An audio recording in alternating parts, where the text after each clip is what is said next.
আরে কিছু তো বলে, আমি তো ব্লগ করছি, কিছু বলতে হবে না, পরে ভয়েস উপর দিয়ে দেবো। না এইভাবে হয় না গাইজ। আজকে আমরা আবার শ্যুট করতে যাচ্ছি, এটা রবীন্দ্র জয়ন্তীর জন্যে। আর আজকের লোকেশনটা চেঞ্জ হয়েছে, সেটা হলো চাকদায়।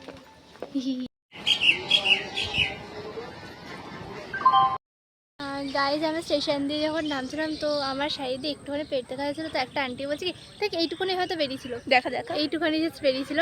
তো একটা আন্টি বলছে কি তোর পেট দেখাচ্ছে, ঢাক ঠিক করে। একটা ভিডিও বানাতে যতক্ষণ সময় লাগে তার থেকে আমাদের 2 মিনিট বেশি, 5-10 বেশি সময় লাগলো। তার থেকে বেশি টাইম লেগেছে একটা শর্ট নিতে।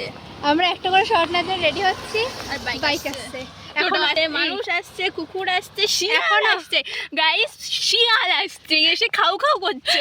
ওইদিকে শিয়ালগুলো জঙ্গলে চলে আসছে, আবার আমার ভিডিও হচ্ছে, ওর পেছন দিকে একটা শিয়াল দাঁড়িয়ে আছে। কি অবস্থা!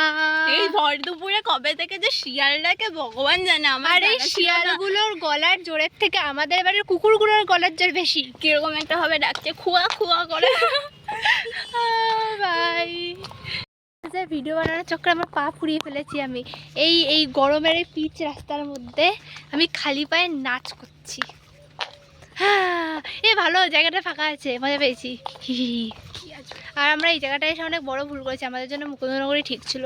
কারণ এইখানে লোকজন ভর্তি, আর আমাদের মুকুন্দনগরে লোকজন ভর্তি থাকলেও জায়গা থেকে ছায়া থাকে নাচ করার মতো। এখানে শুট করতে আসাটা আমাদের সব থেকে ওয়ার্স্ট ডিসিশন ছিল। শর্ট ডিসিশন ওয়ার্স্ট হবে না তো আর কি হবে। আমরা এখনো পর্যন্ত যত জায়গায় শুট করতে যাচ্ছি এরকম ঝামেলা ফেস করিনি, এখানে যতটা করেছি।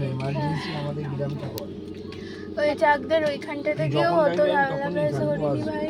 চাকদার কোথায় বলতো, ওই যে রাজবাড়িতে গেলাম। হ্যাঁ রাজবাড়ি থেকে এরকম কিছু হয়নি, এখানে যতটা হলো। মানে আমরা শ্যুট করছি, লোকজন চলে আসে, শ্যুট করছি, লোকজনের প্রবলেম হচ্ছে যে এখানে কি করছি, আর লোকজনগুলো কেমন একটা খুব ফালতু, বলিস না। হ্যাঁ এমনি ভিডিও ফটো ঠিকঠাক হয়েছে, মেবি ও জানে সেটা, আমি জানি না। এখন আমাদের অবস্থা খুব খারাপ হয়ে গেছে, এখন আমরা যাচ্ছি স্টেশনে, কিছু একটা খাবো, খেয়ে তারপরে বাড়ি যাবো। Bye bye. তো গাইস আমাদের আজকের মতো ব্লগ শেষ হয়ে, মানে কি বলছি ব্যাং, আজকের মতো আমাদের যাত্রা শেষ। বাই।